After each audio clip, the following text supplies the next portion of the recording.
आज का हमारा टॉपिक है अध्याय नंबर 3 अंतरिक्ष की खोज। ये कक्षा 6 का तीसरा टॉपिक है।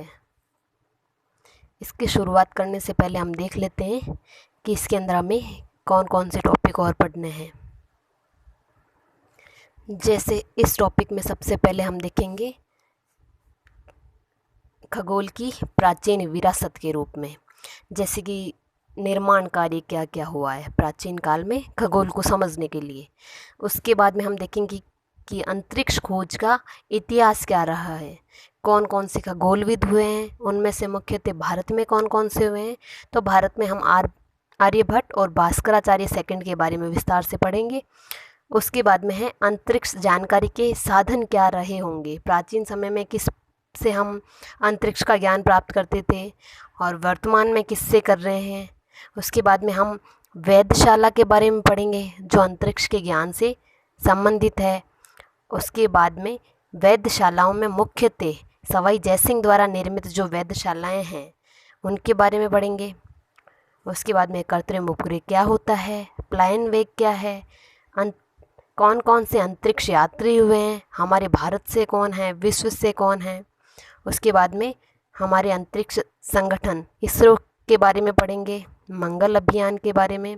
और लास्ट टॉपिक रहेगा पहली अंतरिक्ष वेधशाला जो भारत द्वारा स्थापित की गई है वो कब की गई थी, इस बारे में हम पढ़ेंगे। प्राचीन काल से मनुष्य में ब्रह्मांड को जानने के प्रति, इसमें होने वाली गतिविधियों को जानने के प्रति जिज्ञासा रही है। और पुराने समय में ऐसा कोई साधन तो था नहीं जिसकी मदद से हम अच्छे से जान पाएँ तारों के बारे में, ग्रहों के बारे में और जो घटनाएं होती है उनके बारे में। तो पहले उनकी अपनी धारणाएं होती थी। तो जैसे जैसे खगोल शास्त्रियों ने कुछ सिद्धांत पेश किए, कुछ परिकल्पनाएं दी, तो उसके साथ साथ हमारा खगोल के बारे में, अंतरिक्ष के बारे में नॉलेज बढ़ता गया। तो अंतरिक्ष में हम देखें तो हमारे भारत की सभ्यताओं के साथ साथ हम मानते हैं कि जैसे मेसोपोटामिया, मिस्र, चीन, यूनान आदि इन देशों का भी बहुत योगदान रहा है। और मानव ने कई यंत्रों की सहायता से सौरमंडल, ग्रह, तारों आदि के बारे में जानकारी प्राप्त की है। वर्तमान समय में हम रॉकेट की सहायता से उपग्रह छोड़ते हैं, उनके द्वारा कुछ नॉलेज प्राप्त करते हैं, अंतरिक्ष का अध्ययन करते हैं। तो सबसे पहला टॉपिक है हमारा खगोल की प्राचीन विरासत। इसके अंदर हम देखते हैं कि जैसे चित्र में दिखाया गया है मिस्र के पिरामिड को। अब मिस्र के पिरामिड का एक तो यूज़ ये हो गया कि यहाँ राजा रानी को दफनाते थे। इसके साथ ही इसका जो सबसे शीर्ष है वो ध्रुव तारे की स्थिति को बता रहा है। तो इस मिस्र के पिरामिड की सहायता से हम तारों की गतियों और तारों की दिशा, इन सब का पता कर सकते हैं। तो प्राचीन कुछ ऐसी इमारतें या कुछ ऐसा निर्माण कार्य हुआ है जिसकी मदद से हम अंतरिक्ष की जानकारी प्राप्त कर सकते हैं। जैसे पिरामिड के निर्माण का संबंध तारों की दिशा और गति को जानने के लिए किया गया है। गिजा के महान पिरामिड का ध्रुव तारे की सीध में होना इस बात की पुष्टि करता है। और एशिया की बात की जाए तो एशिया में चीन सबसे पहला देश है जिसने अंतरिक्ष से संबंधित जानकारी या तारों से संबंधित जानकारी के बारे में खोज करनी शुरू की थी सबसे पहले प्राचीन समय में। तो जैसा कि हम देखते हैं कि संपूर्ण पूर्वी एशिया के लिए चीनी खगोलीय विज्ञान बहुत महत्वपूर्ण था और चीन ने ईसा पूर्व 4वीं शताब्दी में ही तारों से संबंधित एक तालिका तैयार कर ली थी। और यूरोप की बात करें तो यूरोप में यूनान ने सबसे पहले अंतरिक्ष विज्ञान के बारे में अध्ययन करना या उसके बारे में जानना शुरू किया था।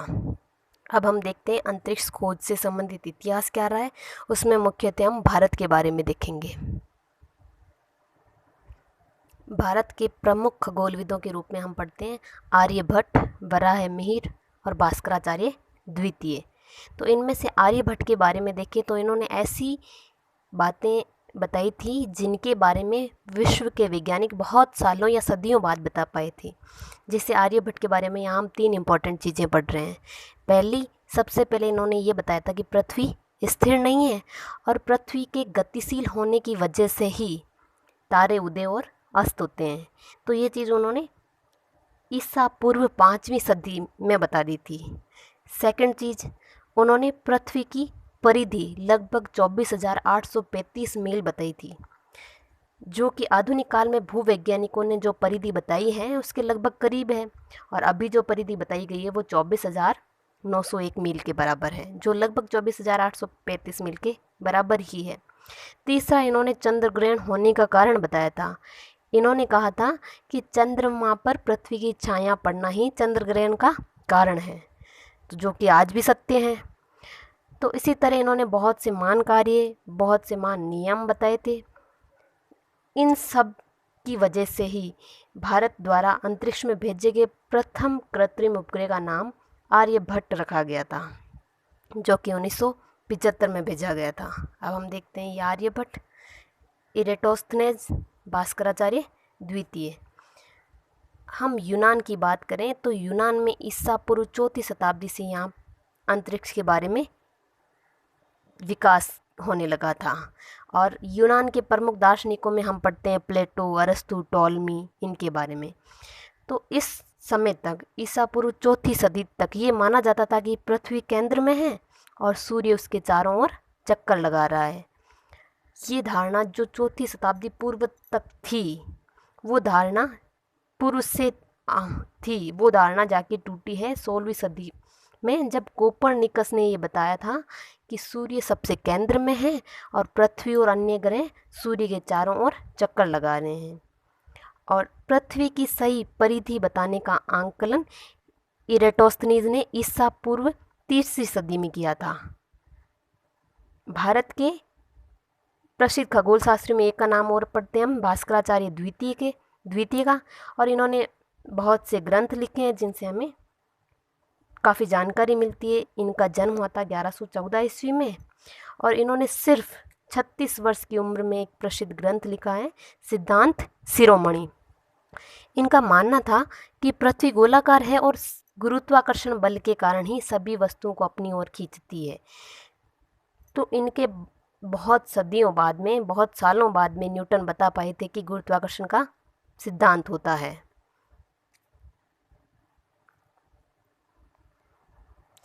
इन सब बातों से हमें पता चलता है कि भारतीय खगोल शास्त्रियों ने पृथ्वी के गुरुत्वाकर्षण सिद्धांत, पृथ्वी के घूर्णन, परिक्रमण आदि का प्रतिपादन न्यूटन से कई सदियों पहले कर लिया था। भास्कराचार्य का एक ग्रंथ हमने देखा है, सिद्धांत शिरोमणि। इसके अलावा है अंकगणित, बीजगणित, ज्यामिति शास्त्र। तो एक तो सिद्धांत शिरोमणि और 3 जो गणित से संबंधित है, अंकगणित, बीजगणित और ज्यामिति शास्त्र। अब हम देखते हैं अंतरिक्ष की जानकारी के साधन क्या क्या रहे होंगे। तो सबसे पहले हम देखते हैं दूरबीन। तो प्रथम दूरबीन का आविष्कार किया था हॉलैंड या नीदरलैंड के हैंस लिपर्सी ने। ये दूरबीन खगोलीय पिंडों के लिए काम में नहीं ली गई थी। आकाशीय पिंडों का ज्ञान प्राप्त करने के लिए, उन्हें देखने के लिए जो दूरबीन काम में ली गई थी, उसका आविष्कार किया था गैलीलियो ने 1610 ईस्वी में। गैलीलियो का दूरबीन के साथ चित्र बताया हुआ है। वर्तमान में भारत के अलावा रूस, अमेरिका, चीन, फ्रांस आदि अनेक देशों ने बड़ी बड़ी दूरबीनें स्थापित कर रखी है अंतरिक्ष से संबंधित ज्ञान इकट्ठा करने के लिए। अब एक इम्पॉर्टेंट चीज़ हम देखते हैं कि हमारे राजस्थान में दूरबीन कहाँ स्थापित की गई है। तो राजस्थान में ये देख रहे हैं हम, उदयपुर की फतेह सागर झील में एक वेधशाला बनाई गई है। यहाँ पर एक दूरबीन स्थापित की गई है जिसका नाम मिलता है मास्ट। मास्ट की फुल फॉर्म है multi application solar telescope. Solar यानी सूर्य से संबंधित, तो मल्टी एप्लीकेशन सोलर टेलीस्कोप। इसकी सहायता से हम क्या कर रहे हैं, सौर दूरबीन की सहायता से सूर्य का अध्ययन कर रहे हैं। तो उदयपुर शहर की फतेह सागर झील के टापू पर स्थापित की गई है और देश की सबसे बड़ी दूरबीन है जिसका नाम क्या है, मास्ट। और इसकी सहायता से हम किसका अध्ययन कर रहे हैं, तो सूर्य का अध्ययन कर रहे हैं। इसके अलावा हम देखें तो दक्षिण भारत के कावलूर यानी तमिलनाडु में एक स्थान पर वेणु बापू दूरबीन स्थापित की गई है। ये चित्र दे रखा है वेणु बापू दूरबीन का, जो कहाँ स्थापित है, कावलूर के तमिलनाडु में। और अंतरिक्ष के रहस्यों को उद्घाटित करने के लिए वैज्ञानिकों ने अप्रैल 1990 में हब्बल अंतरिक्ष दूरबीन इसको अंतरिक्ष में स्थापित किया। तो ये चित्र देख रहे हैं हब्बल अंतरिक्ष दूरबीन का। इस टॉपिक में हमने कुल 5 दूरबीन के बारे में पढ़ा है। जैसे सबसे पहली दूरबीन का आविष्कार किया था हैंस लिपर्सी ने। उसके बाद में आकाशीय पिंडों का अध्ययन करने के लिए जो दूरबीन बनाई थी वो बनाई थी गैलीलियो ने। और राजस्थान की बात की जाए तो राजस्थान में उदयपुर में फतेह सागर झील के टापू पे लगाई गई है मास्ट नाम से, और ये है सूर्य का अध्ययन करने के लिए। चौथी हमने पढ़ी है वेणु बापू दूरबीन जो कावलूर तमिलनाडु में स्थित है। 5वीं पढ़ी है हब्बल अंतरिक्ष दूरबीन जिसे हमने 1990 में अंतरिक्ष में स्थापित किया है। अब हम देख रहे हैं वेधशालाओं के बारे में। जिस प्रकार मिस्र में पिरामिड बनाए गए थे उसी प्रकार वेधशालाएं भी हमें अंतरिक्ष से संबंधित ज्ञान प्राप्त करने में महत्वपूर्ण रही है। तो ऐसा माना जाता है कि प्राचीन काल में पाटलिपुत्र, नालंदा आदि स्थानों से तारों की गतिविधियों पर नज़र रखने के लिए वेधशालाओं का निर्माण किया गया था। चित्र में हमें जंतर मंतर वेधशाला जयपुर दिखाई गई है। ये सवाई जयसिंह द्वारा निर्मित है। सवाई जयसिंह का खगोल में काफ़ी योगदान रहा है, उनकी रुचि थी। इन्होंने काफ़ी ग्रंथ भी लिखे हैं खगोल से संबंधित। इन्होंने भारत, चीन, बेबीलोन, यूरोपीय ज्ञान के आधार पर वेधशालाओं का निर्माण करवाया था। तो सबसे पहली वेधशाला इन्होंने 1724 में दिल्ली में स्थापित करवाई। उसके बाद में दूसरे नंबर की वेधशाला जयपुर में बनवाई। कुल इन्होंने 5 वेधशालाएं बनवाई थी। पहली दिल्ली में, दूसरी जयपुर में, इसके अलावा 3 बनारस, उज्जैन और मथुरा। 5 वेधशालाएं बनवाई है, दिल्ली, जयपुर, बनारस, उज्जैन, मथुरा। जिनमें से सबसे पहले बनवाई है दिल्ली की वेधशाला, दिल्ली का जंतर मंतर, और सबसे जो बड़ी है वो है जयपुर की वेधशाला। सवाई जयसिंह ने 3 नए यंत्रों का भी आविष्कार किया था, जैसे सम्राट यंत्र, जयप्रकाश यंत्र, राम यंत्र। तो इनमें से सबसे बड़ा और ऊंचा है सम्राट यंत्र, जिसकी चोटी आकाशीय ध्रुव को बताती है और ये समय बताने में सक्षम है।